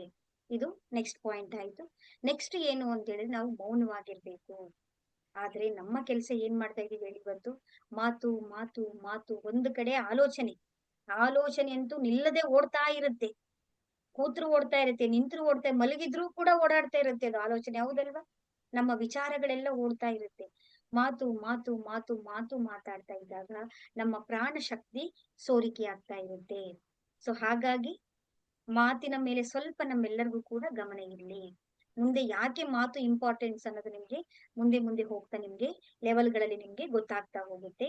ಸೊ ಹಾಗಾಗಿ ಒಳ್ಳೆ ಮಾತುಗಳನ್ನ, ಕಡಿಮೆ ಮಾತನ್ನ ಮಾಣಿಕ್ಯದಂತೆ ನಾವು ಮಾತಾಡೋಣ, ಆಯ್ತಲ್ವಾ? ಸೊ ಮತ್ತೊಂದು ಯಾವುದು ಅಂತ ಹೇಳಿದ್ರೆ ನಾವು ಉಪವಾಸವನ್ನ ಮಾಡ್ಬೇಕು. ನಮ್ಮ ಹಿರಿಯರ ಹಿಂದಿನ ಕಾಲದಲ್ಲೆಲ್ಲ ಏಕಾದಶಿಗೊಮ್ಮೆ ಉಪವಾಸ, ತಿಂಗಳಿಗೊಮ್ಮೆ ಉಪವಾಸ ಮಾಡೋರು. ಯಾಕೆ ಹೇಳಿ? ಉಪವಾಸ. ಒಂದು ಉಪ ಅಂತ ಹೇಳಿದ್ರೆ ಏನು? ಆ ಪರಮಾತ್ಮನಲ್ಲಿ ನಮ್ಮ ಮನಸ್ಸು ವಾಸವಾಗಿರ್ಬೇಕು. ನಾವು ಉಪವಾಸ ಇದ್ದ ಮಾಡಿದಾಗ ನಮ್ಮ ಮನಸ್ಸು ಏನಾಗುತ್ತೆ, ಲೈಟ್ ಆಗಿ ಊಟ ಮಾಡಿರ್ತೀವಿ, ಬದ್ರೆ ಹಣ್ಣು ಅಥವಾ ಜ್ಯೂಸು ಏನಾದ್ರು ಹಾಲು ತಗೊಂಡಿರ್ತೀವಿ ನಾವು ಅನ್ಕೊಳ್ಳಿ. ಆಗ ನಮ್ಮ ಶರೀರ ಏನಾಗುತ್ತೆ, ಆ ಪರಮಾತ್ಮನನ್ನ ನೆನೆಯೋದಿಕ್ಕೆ, ಅಂದ್ರೆ ನಮ್ಮ ಕುಂಡಲಿನಿ ಶಕ್ತಿ ಮೇಲ್ಗಡೆ ಇರೋದಿಕ್ಕೆ ನಮ್ಗೆ ಸಹಾಯವನ್ನ ಮಾಡುತ್ತೆ. ಇಲ್ಲಿಂದ ಅನಾಹತ ಚಕ್ರದಿಂದ ಮೇಲೆ ಹೋಗ್ಬೇಕು ನಮ್ದು ಶಕ್ತಿ, ಅಲ್ಲಿ ಇರೋದಿಕ್ಕೆ ನಮ್ಗೆ ಸಹಾಯವನ್ನ ಮಾಡುತ್ತೆ. ನಾವು ಚೆನ್ನಾಗಿ ತಿನ್ಕೊಂಡು, ಈಗ ಶಿವರಾತ್ರಿ ಹಬ್ಬ ಮಾಡ್ತೀವಿ, ಅದಕ್ಕೆ ಏನ್ ಮಾಡ್ತೀವಿ ನಾವು? ಎಲ್ಲಾನು ತಿಂದ್ಬಿಡೋದು. ಈಗ ಫ್ರೂಟ್ಸ್ ಅಂತ ಚೆನ್ನಾಗ್ ಹೊಟ್ಟೆ ತುಂಬಾ ತಿನ್ನೋದು ಫ್ರೂಟ್ಸ್ ನ. ರೈಸ್ ಮಾಡೋದಿಲ್ಲ ಅಂದ್ರೆ ಚೆನ್ನಾಗ್ ಉಪ್ಪಿಟ್ಟು ಮಾಡ್ಕೊಂಡು ಚೆನ್ನಾಗಿ ಉಪ್ಪಿಟ್ಟು ತಿನ್ನೋದು ನಾವು. ಅಲ್ವಾ? ಆಗ ನಮ್ಗೇನಾಗುತ್ತೆ ಅಂದ್ರೆ ಆ ಪರಮಾತ್ಮನಲ್ಲಿ ನಾವು ವಾಸ ಮಾಡೋದಿಕ್ಕೆ ನಮ್ಗೆ ಶರೀರ ನಮ್ಗೆ ಸಹಾಯವನ್ನ ಮಾಡೋಲ್ಲ. ಸೊ ಹಾಗಾಗಿ ಮತ್ತೆ ಅದು ಒಂದು ಟೆಕ್ನಿಕ್ ಆದ್ರೆ, ಇನ್ನೊಂದು ಟೆಕ್ನಿಕ್ ಏನು ಅಂದ್ರೆ ನಮ್ಮ ಗಟ್ಟೆಲ್ಲವೂ ಕೂಡ ಕ್ಲೀನ್ ಆಗುತ್ತೆ. ನಾವು ಲಿಕ್ವಿಡ್ ಅನ್ನ ತಗೊಂಡಾಗ ನಮ್ಮ ಗಟ್ಟೆಲ್ಲವೂ ಕೂಡ ಏನಾಗ್ತಾ ಇರುತ್ತೆ, ನೀರನ್ನ ವಾಟರ್ ಎಳ್ನೀರಾಗಿರ್ಬೋದು, ಹಾಲಾಗಿರ್ಬೋದು ನಾವು ತಗೊಂಡಾಗ ನಮ್ಮ ಹೊಟ್ಟೆನೂ ಕೂಡ ನಮ್ಗೆ ಕ್ಲೀನಿಂಗ್ಗೆ ಸಹಾಯವನ್ನ ಮಾಡ್ಕೊಡುತ್ತೆ. ಸೊ ಹಾಗಾಗಿ ಉಪವಾಸವನ್ನ ಇಟ್ಟಿದ್ದಾರೆ. ಅದನ್ನ ನಾವ್ ಇವತ್ತು ಈ ಉಪವಾಸವನ್ನ ಏನ್ ಮಾಡ್ಕೊಂಡ್ಬಿಟ್ಟಿದೀವಿ ಅಂತ ಹೇಳಿದ್ರೆ, ಒಂಥರ ಮೂಢನಂಬಿಕೆಯಿಂದ ಎಷ್ಟ್ ಹುಷಾರಿಲ್ಲ ಅಂದ್ರೂ ಕೂಡ ತಿನ್ನಲ್ಲ, ಪೂಜೆ ಮಾಡೋ ತನಕನೂ ತಿನ್ನಲ್ಲ, ಹೌದಲ್ವಾ? ಅಥವಾ ಈ ಸಂಜೆ 7 ಗಂಟೆ ಆದ್ರೂ ಕೂಡ ಊಟ ಮಾಡಲ್ಲ. ಆಗ ಗ್ಯಾಸ್ಟ್ರಿಕ್ ಬರ್ದೆ ಹೆಲ್ತ್ ಇಶ್ಯೂಸ್ ಆಗುತ್ತಾ ಆಗಲ್ವಾ? ಆಗುತ್ತೆ ಇಲ್ವ? ನಿಮ್ಗೆ ಈಗ ಆಲ್ರೆಡಿ ನಿಮ್ಮ ಅನಾರೋಗ್ಯ ಇದ್ದೀರಾ ಅಂತ ಹೇಳಿದ್ರೆ, ಆ ಆ ಪರಮಾತ್ಮ ಹೇಳಿದಾನ ಆ ರೀತಿ ನಿಮ್ಮ ಅನಾರೋಗ್ಯವನ್ನ ಇನ್ನೂ ಹೆಚ್ಚಿಗೆ ಮಾಡ್ಕೊಳ್ಳುವಂತ ಉಪವಾಸ ಮಾಡಿ ಅಂತ ಹೇಳಿದಾನ? ಹೌದಲ್ವಾ? ಲಂಚ ಕೇಳಿದಾನ ಅವನು? ನೀನು ಉಪವಾಸ ಇದ್ರೆ ನಾನು ಇದನ್ನ ಕೊಡ್ತೀನಿ ಅಂತ ಹೇಳಿದಾನ ಪರಮಾತ್ಮ? ಹೇಳಿಲ್ಲ ಅಲ್ವಾ? ಅಂದ್ರೆ ನಾವು ಕರೆಕ್ಟ್ ಆಗಿ ಅದನ್ನ ತಿಳ್ಕೊಂಡು ನಾವು ಮಾಡ್ತಾ ಬರ್ಬೇಕಾಗತ್ತೆ. ಸರಿನಾ? ಮತ್ತೆ ಇನ್ನೊಂದೇನು ಅಂತ ಹೇಳಿದ್ರೆ, ನಮ್ಮ ಶರೀರಕ್ಕೆ ಪ್ರಾಣ ಶಕ್ತಿಯನ್ನು ಹೆಚ್ಚಿಸಿಕೊಳ್ಳೋದಕ್ಕೆ ಪ್ರಾಣಾಯಾಮ ಆಗಿರ್ಬಹುದು, ಎಕ್ಸಸೈಸ್ ಗಳಾಗಿರ್ಬಹುದು, ಯೋಗ ಆಗಿರ್ಬಹುದು, ನಮ್ಮ ಅನುಕೂಲಕ್ಕೆ ತಕ್ಕ ಹಾಗೆ ನಾವು ಮಾಡ್ಕೊಳ್ತಾ ಬರ್ಬೇಕಾಗತ್ತೆ. ವಾಕಿಂಗ್ ಮಾಡೋದು, ಬೇರ್ ಫೂಟ್ ಅಲ್ಲಿ ವಾಕಿಂಗ್ ಮಾಡೋದು, ಒಂದೇ ಕಡೆ ಕುತ್ಕೊಳ್ಳೋದು, ಇದೆಲ್ಲ ಮಾಡ್ಬೇಡಿ ದಯವಿಟ್ಟು. ಸೀರಿಯಲ್ಗಳನ್ನ ದಯವಿಟ್ಟು ನೋಡ್ಬೇಡಿ. ನಾನು ಹೇಳೋದು ಎಲ್ಲ ಹೆಣ್ಮಕ್ಳ ಹತ್ರ ಕೇಳ್ಕೊಳ್ಳೋದು ಏನು ಅಂದ್ರೆ, ನಿಮ್ಮ ಅಮೂಲ್ಯವಾದ ಸಮಯವನ್ನ ಆ ಸೀರಿಯಲ್ಗಳು ನೋಡ್ಕೊಂಡು ಆ ಸೀರಿಯಲ್ ಹಂಗ್ ಏನಾದ್ರೂ ನಮ್ಗೆ ಹೆಲ್ಪ್ ಆಗ್ತಾ ಇದೆಯಾ? ಅಲ್ಲಿ ಇನ್ನೂ ಕ್ರಿಮಿನಲ್ ಮೈಂಡ್ಗಳು ಬರ್ತಾ ಇದೆ ನಮ್ಗೆ, ಅಲ್ವಾ? ಸೊ ಇಲ್ದಿರೋದ್ನೆಲ್ಲ ತಲೆಗೆ ಅಂಟಿಸ್ಕೊಂಡು ಒಂದು ಎರಡು ಅಥವಾ ನಿಮ್ಗೆ ತುಂಬಾ ಇಷ್ಟವಾಗಿರೋದನ್ನ ನೋಡಿ ಆದಷ್ಟು ಕಡಿಮೆ ಮಾಡಿ. ಬೇರ್ ಫುಟ್ ಅಲ್ಲಿ ವಾಕ್ ಮಾಡಿ, ಗಾರ್ಡನ್ ಅಲ್ಲಿ ಹೋಗಿ, ಮರಗಳಲ್ಲಿ ಕುತ್ಕೊಳ್ಳಿ. ನಿಮ್ಗೆ ಏನೆಲ್ಲ ಪಾಸಿಟಿವ್ ಎನ್ವೈರನ್ಮೆಂಟ್ ಅಲ್ಲಿ ಇರಕ್ ಸಾಧ್ಯನೋ ಅಷ್ಟು ಪಾಸಿಟಿವ್ ಎನ್ವೈರನ್ಮೆಂಟ್ ಅಲ್ಲಿ ಇಡಿ. ಇಲ್ಲಾಂದ್ರೆ ಏನಾಗುತ್ತೆ ಅಂದ್ರೆ ಗೊತ್ತಾ, ನಮಗೆ ಒಂದು ಕಡೆ ಮ್ಯೂಸಿಕ್ ಬರುತ್ತೆ ಸೀರಿಯಲ್ ಇಂದ, ಒಂದ್ ಕಡೆ ಚಿತ್ರ ಬರ್ತಾ ಇರುತ್ತೆ, ಒಂದು ಕಡೆ ಕಲರ್ಫುಲ್ ಆಗಿ ಬರ್ತಾ ಇರುತ್ತೆ. ಅದೆಲ್ಲ ಏನ್ ಮಾಡುತ್ತೆ ಅಂದ್ರೆ ನಮ್ಮ ಬ್ರೈನ್ ಅನ್ನ ಇನ್ಫ್ಲೂಯೆನ್ಸ್ ಮಾಡುತ್ತೆ. ನಮ್ಮ ಆಲೋಚನೆಗಳನ್ನ, ನಮ್ಮ ಮನಸ್ಸನ್ನ, ನಮ್ಮ ಎಮೋಷನ್ಸ್ ಗಳ ಮೇಲೆ ಅದು ಇನ್ಫ್ಲೂಯೆನ್ಸ್ ಮಾಡಿದಾಗ ಆಟೋಮ್ಯಾಟಿಕಲಿ ನಮ್ಮಲ್ಲಿ ಪ್ರಾಣಶಕ್ತಿ ಕಡಿಮೆ ಆಗ್ತಾ ಬರುತ್ತೆ. ಅದಾಯ್ತು. ನೆಕ್ಸ್ಟ್ ಇನ್ನೊಂದು ಯಾವುದು ಅಂತ ಹೇಳಿದ್ರೆ, ತ್ರಾಟಕ ಕ್ರಿಯೆ ಅಂತೇಳಿ ಬರುತ್ತೆ. ಏನು ತ್ರಾಟಕ ಕ್ರಿಯೆ ಅಂತ ಹೇಳಿದ್ರೆ, ನಮ್ಮ ಮೂರನೇ ಕಣ್ಣು ಅಂದ್ರೆ ನಮ್ಮ ಇಂಟ್ಯೂಷನ್, ಅದು ವರ್ಕ್ ಆಗ್ಬೇಕು ನಮ್ಗೆ. ನಿಮ್ಗೊಂದ್ಸಲ ಏನಾಗುತ್ತೆ, ತುಂಬಾ ಕಷ್ಟ ಇರುತ್ತೆ, ಸಮಸ್ಯೆಗಳಿರುತ್ತೆ ಅಂತಂದಾಗ ನೀವು ತುಂಬಾ ಬೇಸರದಲ್ಲಿ ಇರ್ತೀರಾ ಅನ್ಕೊಳ್ಳಿ. ಆಗ ನೀವು ಏನ್ ಮಾಡೋದು ನನ್ಗೇನು ಗೊತ್ತಾಗ್ತಾ ಇಲ್ಲ ಅಂತಂದಾಗ ನಿಮ್ಮ ಒಳಗಡೆಯಿಂದ ಒಂದು ಧ್ವನಿ ಬರುತ್ತೆ ನೋಡಿ, ಸಣ್ಣದಾಗಿ ಏನೋ, ಇಲ್ಲ ನೀನ್ ಇದನ್ ಮಾಡು, ಇದು ಒಳ್ಳೇದಾಗತ್ತೆ, ಯಾಕೆ ಚಿಂತೆ ಮಾಡ್ತೀಯ ಅಂತ ಒಂದು ಒಳಗಡೆಯಿಂದ ಪಿಸು ಧ್ವನಿ ಬರುತ್ತೆ. ಅದೇ ಏನು ಗೊತ್ತಾ, ಆ ಪರಮಾತ್ಮನ ಮಾತು ಅದು. ಅದು ಇಂಟ್ಯೂಷನ್ ಅಂತೀವಿ ನಾವು ಅದನ್ನ. ಅದನ್ನ ನಾವ್ ಏನ್ ಮಾಡ್ತೀವಿ ಅಂದ್ರೆ, ಈ ಸದ್ದು ಗದ್ದಲ ಒತ್ತಡದಲ್ಲಿ ಅದನ್ನ ನಾವು ಕೇಳೋದನ್ನೇ ಮರ್ತು ಬಿಟ್ಟಿದೀವಿ. ಅದು ಸಲಹೆಯನ್ನ ಕೊಟ್ಟು ಕೊಟ್ಟು ನೀವು ಕೇಳದೆ ಇದ್ದಾಗ ಅದೇನಾಗತ್ತೆ, ತನ್ನ ಪಾಡಿಗೆ ತಾನು ಮರೆಯಾಗಿ ಕುತ್ಕೊಂಡ್ಬಿಟ್ಟಿರುತ್ತೆ. ಸೊ ಈಗ ನಾವೇನ್ ಮಾಡ್ಬೇಕು ಅಂತ ಹೇಳಿದ್ರೆ, ತ್ರಾಟಕ ಕ್ರಿಯೆಯನ್ನ ಮಾಡ್ಬೇಕು. ಸಿಂಪಲ್ ಆಗಿ ಏನು ಗೊತ್ತಾ, ನಿಮ್ಮ ಮೈನಲ್ಲಿ ನೀವು ಜ್ಯೋತಿಗಳನ್ನ ಹಚ್ತೀರಾ, ದೀಪಗಳನ್ನ ಹಚ್ತೀರಾ. ನಿಮ್ಮ ಕಣ್ಣಿನ ಲೆವೆಲ್ಗೆ ನೀವು ಆ ದೀಪವನ್ನ ಇಟ್ಕೊಳ್ಬೇಕು. 1 ನಿಮಿಷದಿಂದ ಸ್ಟಾರ್ಟ್ ಮಾಡಿ ನೋಡ್ಕೊಳ್ತಾ ಬನ್ನಿ. ಅದನ್ನ ನಿಮ್ ಕೈಲಿ ಎಷ್ಟು ಪಾಸಿಬಿಲಿಟಿ ಆಗುತ್ತೋ ಅಷ್ಟು ಕಣ್ಣನ್ನ, ರೆಪ್ಪೆಯನ್ನ ಅಲುಗಾಡಿಸದೆ, ನಿಮ್ ಕೈಲಿ ಎಷ್ಟು ಪಾಸಿಬಿಲಿಟಿ ಆಗುತ್ತೋ ಬರೀ ಆ ಜ್ಯೋತಿಯನ್ನ ಮಾತ್ರ ನೋಡ್ಬೇಕು ನೀವು. ಆತರ ನೀವು ನೋಡ್ತಾ ನೋಡ್ತಾ ನೋಡ್ತಾ ನೋಡ್ತಾ ನಿಧಾನವಾಗಿ 1 ನಿಮಿಷದಿಂದ 30 ನಿಮಿಷ ತನಕ ಬರ್ಬಹುದು. ಒಂದೇ ದಿನ ಒಂದೇ ದಿನ ಮಾಡಕ್ ಹೋಗ್ಬೇಡಿ, ಆಯ್ತಾ? ಹ್ಮ್. ಶಕ್ತಿ ತನಗೆ ತಾನೇ ಅದು ನಿಧಾನವಾಗಿ ರೈಸ್ ಆಗ್ಬೇಕು ನಮ್ಗೆ. ಒಂದೇ ಸಲ ನಾವು ರೈಸ್ ಮಾಡ್ಕೊಳ್ಬಾರ್ದು. ಸೊ ಹಾಗಾಗಿ ಆ ಜ್ಯೋತಿಯನ್ನ ನೋಡುವಂತ ಒಂದು ಪ್ರೋಸೆಸ್ ಅನ್ನ ನೀವು ಪೂಜೆ ಮಾಡಕ್ ಹೇಗಿದ್ರು ಹೋಗ್ತೀರಾ. ಆ ಟೈಮಲ್ಲಿ ಅದನ್ನ ಅಡ್ಜಸ್ಟ್ ಮಾಡ್ಕೊಂಡು ನೀವು ನೋಡ್ತಾ ಬನ್ನಿ. ಅಥವಾ ಜ್ಯೋತಿ ಇಲ್ಲ ಅಂದ್ರೆ ಕ್ಯಾಂಡಲ್ ಇಟ್ಕೊಳ್ಳಿ. ಕ್ಯಾಂಡಲ್ ಆದ್ರೂ ಇಟ್ಕೊಂಡು ನಿಮ್ಮ ಕಣ್ಣಿನ ನೇರಿಗೆ ಇಟ್ಕೊಂಡು ಕೋಣೆಯನ್ನ ಕತ್ತಲೆ ಮಾಡ್ಕೊಂಡು ಸ್ವಲ್ಪ ಮಂದ ಬೆಳಕಿರ್ಲಿ, ನೋಡ್ತಾ ಬನ್ನಿ. ಇದನ್ನ ಅಭ್ಯಾಸವನ್ನ ಮಾಡ್ತಾ ಮಾಡ್ತಾ ಬಂತು ಅಂತ ಹೇಳಿದ್ರೆ ನಿಮ್ಮ ಮೂರನೇ ಕಣ್ಣು ಆಕ್ಟಿವೇಶನ್ ಆಗತ್ತೆ. ಶಿವನಿಗೆ ಮಾತ್ರ ಮೂರನೇ ಕಣ್ಣಿಲ್ಲ, ನಮ್ಮೆಲ್ಲರಿಗೂ ಕೂಡ ಮೂರನೇ ಕಣ್ಣಿದೆ. ಆ ಮೂರನೇ ಕಣ್ಣಿಂದ ನಿಮ್ಗೆಲ್ಲವೂ ಕೂಡ ಒಂದೊಂದಾಗಿ ನಿಮಗೆ ತ್ರಿಕಾಲ ಜ್ಞಾನಿ ಅಂತ ಹೇಳ್ತಾರೆ ಅಲ್ವಾ. ಏನು ಪಾಸ್ಟ್ ಗೊತ್ತಾಗತ್ತೆ ಅವರಿಗೆ, ಪ್ರೆಸೆಂಟ್ ಗೊತ್ತಾಗತ್ತೆ, ಫ್ಯೂಚರ್ ಕೂಡ ಗೊತ್ತಾಗತ್ತೆ. ಹಾಗೆ ನಮಗೂ ಕೂಡ ನಮಗೆ ಅನುಭವಕ್ಕೆ ಬರುತ್ತೆ. ಅದನ್ನ ಅನುಭವಿಸ್ಬೇಕೇ ವಿನಃ ನಾವು ಅದನ್ನ ಎಕ್ಸ್ಪ್ಲೈನ್ ಮಾಡೋದಿಕ್ಕಾಗೋದಿಲ್ಲ. ಸೊ ಇದನ್ನ ನಿಧಾನವಾಗಿ ನಿಧಾನವಾಗಿ ನೀವು ಪ್ರೋಸೆಸ್ ಮಾಡ್ತಾ ಬಂತು ಅಂದ್ರೆ ನಿಮ್ಮ ಮೂರನೇ ಕಣ್ಣು ಕೂಡ ಆಕ್ಟಿವೇಶನ್ ಆಗುತ್ತೆ. ಸೊ ನಾವು ಹೀಲಿಂಗ್ ಎಲ್ಲ ಮಾಡೋದು ಎಲ್ಲ ನಾವು ಹೀಲಿಂಗ್ ಮಾಡ್ಕೊಳ್ತೀವಿ, ಸೆಲ್ಫ್ ಹೀಲಿಂಗ್ ಮಾಡ್ಕೊಳ್ತೀವಿ, ಕ್ಲೀನಿಂಗ್ ಮಾಡ್ಕೊಳ್ತೀವಿ ಅಂದ್ರೆ ಅವೆಲ್ಲವನ್ನು ಕೂಡ ನಾವು ಕಣ್ಣನ್ನ ಮುಚ್ಚಿ, ಈ ಚರ್ಮ ಚಕ್ಷುವನ್ನ ಮುಚ್ಚಿ ಮೂರನೇ ಕಣ್ಣಿಂದ ನಾವು ನೋಡ್ಕೊಳ್ತಾ ಬರ್ತೀವಿ. ಈಗ ನಾವು ಧ್ಯಾನವನ್ನ ಮಾಡ್ಬೇಕಾದ್ರೆ ಅನುಭವಗಳಾಗ್ತಾ ಎಲ್ಲಿಂದ ನೋಡ್ತೀರಾ ನಾವೆಲ್ಲ? ಎಲ್ಲಿಂದ ನೋಡ್ತೀವಿ ನಾವು? ಮೂರನೇ ಕಣ್ಣಿಂದನೇ ನಾವು ನೋಡುವಂತದ್ದು. ಸೊ ಹಾಗಾಗಿ ಅದನ್ನ ಒಂದು ನಾವು ಆಕ್ಟಿವೇಶನ್ ಮಾಡ್ಕೊಳ್ಳೋದಿಕ್ಕೆ ಇದೊಂದು ಪ್ರೋಸೆಸ್ ಅನ್ನ ನೀವು ಮಾಡ್ತಾ ಬನ್ನಿ. ಇದಾದ ನಂತರ ನಾವೇನ್ ಮಾಡ್ತೀವಿ? ಧ್ಯಾನವನ್ನ ಪ್ರತಿದಿನ ನಿಮ್ಗೆ ಚಕ್ರ ಧ್ಯಾನ. ಇವಾಗ ಇರುವಂತ ಸಾಧನೆ ಯಾವುದು ನಿಮ್ಗೆ ಅಂದ್ರೆ ಚಕ್ರ ಧ್ಯಾನವನ್ನ ಮಾಡ್ಬೇಕು, 24 ಪಾಯಿಂಟ್ ಸೀಲಿಂಗ್ ಅನ್ನ ಮಾಡ್ಕೊಳ್ಬೇಕು. ಮುಂದೆ ನಾಳೆಯಿಂದ ಸೆಲ್ಫ್ ಫೀಲಿಂಗ್ ಮಾಡ್ಕೊಳ್ಳೋದಿಕ್ಕೆ ಸಿಂಪಲ್ಸ್ ಗಳೆಲ್ಲ ನಿಮ್ಗೆ ಹೇಳ್ಕೊಡ್ತೀನಿ ನಾನು ನಿಮ್ಗೆ. ಅದನ್ನ ನೀವು ಫಾಲೋ ಮಾಡ್ಕೊಳ್ತಾ ಬರ್ಬೇಕು. ಈ ಧ್ಯಾನವನ್ನ ಮಾಡ್ಬೇಕಾದ್ರೆ ಏನ್ ಮಾಡ್ಬೇಕು? ಯಾವ್ದಾದ್ರು ಚಾಪೆನೋ ಅಥವಾ ಮ್ಯಾಟ್ ಅನ್ನ ಒಂದನ್ನ ಇಟ್ಕೊಳ್ಳಿ. ನೀವು ಧ್ಯಾನ ಮಾಡೋಕೆ ಅಂತಾನೆ ಇಟ್ಕೊಳ್ಬೇಕು. ಒಂದು ರೀತಿಯಾದಂತ ಆಸನವನ್ನ ಸೆಲೆಕ್ಟ್ ಮಾಡ್ಕೊಳ್ಳಿ. ನಿಮ್ಮ ಮನೆಯಲ್ಲಿ ಒಂದು ಸ್ಥಳವನ್ನ ಎಲ್ಲಾದ್ರೂ ಗುರ್ತು ಮಾಡ್ಕೊಳ್ಳಿ. ನಿಧಾನವಾಗಿ ನೀವು ಅಭ್ಯಾಸವನ್ನ ಮಾಡ್ಕೊಳ್ತಾ ಬನ್ನಿ. ಇಷ್ಟು ಮಾಡ್ತಾ ಬಂತು ಅಂದ್ರೆ ನಮ್ಮ ಪ್ರಾಣ ಶಕ್ತಿ ಸೋರಿಕೆ ಆಗೋದನ್ನ ನಾವು ಉಳಿಸ್ಕೊಳ್ತಾ ಬರ್ತೇವೆ. ಇದೆಲ್ಲವನ್ನು ಒಂದೊಂದಾಗಿ ನೀವು ಮಾಡ್ಕೊಳ್ತಾ ಬರ್ಬೇಕಾಗತ್ತೆ. ಇದೇನ್ ದೊಡ್ಡದೇನಿಲ್ಲ, ಸರಳವಾಗಿ ನೀವು ಧ್ಯಾನ ಅಂತ ಟೆನ್ಷನ್ ಮಾಡ್ಕೋಬೇಡಿ. ನೀವು ಧ್ಯಾನ ಅಂತಂದ್ರೆ ಏನು ಗೊತ್ತಾ? ಧ್ಯ ಅಂದ್ರೆ ನಮ್ಮ ಗಮನ, ನಾ ಅಂತಂದ್ರೆ ಮಾಡದೇ ಇರೋದು. ನಾವ್ ಏನೂ ಮಾಡಬಾರ್ದು. ಅದನ್ನ ಸುಮ್ನೆ ಕೂತ್ಕೋಬೇಕು. ಕೂತ್ಕೊಂಡು ಕಣ್ಣನ್ನ ಮುಚ್ಚಿ ನಿಮ್ಮನ್ನ ನನ್ನನ್ನ ನಾನು ಸಂಪೂರ್ಣವಾಗಿ ತಿಳ್ಕೊಳ್ತಾ ಬರ್ತೀವಿ ಅಷ್ಟೇ. ನಮ್ ಪ್ರಯತ್ನವನ್ನ ನಾವು ಏನು ಕೂಡ ಮಾಡಬಾರ್ದು. ಅದು ಅಭ್ಯಾಸ ಆಗ್ತಾ ಆಗ್ತಾ ಹೋಗುತ್ತೆ. ಇದು ಸಾಧನೆ ಇದ್ದಂಗೆ, ಒಂದೇ ದಿನದಲ್ಲಿ ಬರಲ್ಲ ಅಲ್ವಾ. ನಮ್ಗೇನು ಒಂದೇ ದಿನದಲ್ಲಿ ಎಲ್ಲಾ ಮ್ಯಾಜಿಕ್ ಆಗ್ಬಿಡ್ಬೇಕು ಅಂತ ಆ ತರ ಆಗಿದ್ರೆ ಯಾಕೆ ಎಲ್ಲ ಋಷಿ ಮುನಿಗಳೆಲ್ಲ ಯಾಕೆ ಇಷ್ಟಿಷ್ಟು ವರ್ಷ ತಪಸ್ ಮಾಡ್ಬೇಕಿತ್ತು? ಅಂದ್ರೆ ನಾವು ಪುಣ್ಯವಂತರು ನೋಡು. ಎಲ್ಲೂ ಯಾವ ಬೆಟ್ಟಕ್ಕೂ ಹೋಗಂಗಿಲ್ಲ, ಯಾವ ಪರ್ವತಕ್ಕೂ ಎಂತ ಯುಗದಲ್ಲಿ ನಾವ್ ಇದೀವಿ ಅಂತ ಹೇಳಿದ್ರೆ, ನಮ್ಮಂತ ಪುಣ್ಯವಂತ ನಾವ್ ಎಷ್ಟು ಪುಣ್ಯ ಮಾಡಿದ್ವು ನಮ್ಗಂತೂ ಗೊತ್ತಿಲ್ಲ. ನಮ್ಮ ಮನೆ ಬಾಗಿಲಿಗೆ ಎಲ್ಲ ವಿದ್ಯೆಗಳು ಬರ್ತಾ ಇದೆ ಇವತ್ತು. ಆ ಝೂಮ್ ಮೀಟಿಂಗ್ ಇರೋದ್ರಿಂದ ನಾವ್ ಎಲ್ಲಿ ಇರ್ತೀವೋ, ಯಾವ ಕಡೆ ಇರ್ತೀವೋ ಅಲ್ಲೇ ನಾವ್ ಎಲ್ಲವನ್ನು ಕೂಡ ತಿಳ್ಕೊಳ್ಳುವಂತ ಅಷ್ಟು ಟೆಕ್ನಾಲಜಿಯನ್ನ ಪರಮಾತ್ಮ ನಮ್ಗೆ ಕೊಟ್ಟಿದ್ದಾನೆ.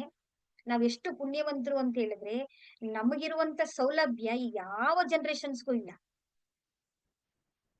ಅಷ್ಟು ಭಾಗ್ಯಶಾಲಿಗಳಿದ್ದೀವಿ ನಾವು. ಅದನ್ನ ನಾವು ಯೂಸ್ ಮಾಡ್ಕೊಳ್ಬೇಕು ಅಷ್ಟೇ, ಇನ್ನೇನಿಲ್ಲ. ಇದ್ರಲ್ಲಿ ಏನಾದ್ರು ಡೌಟ್ಸ್ ಗಳಿದ್ಯಾ?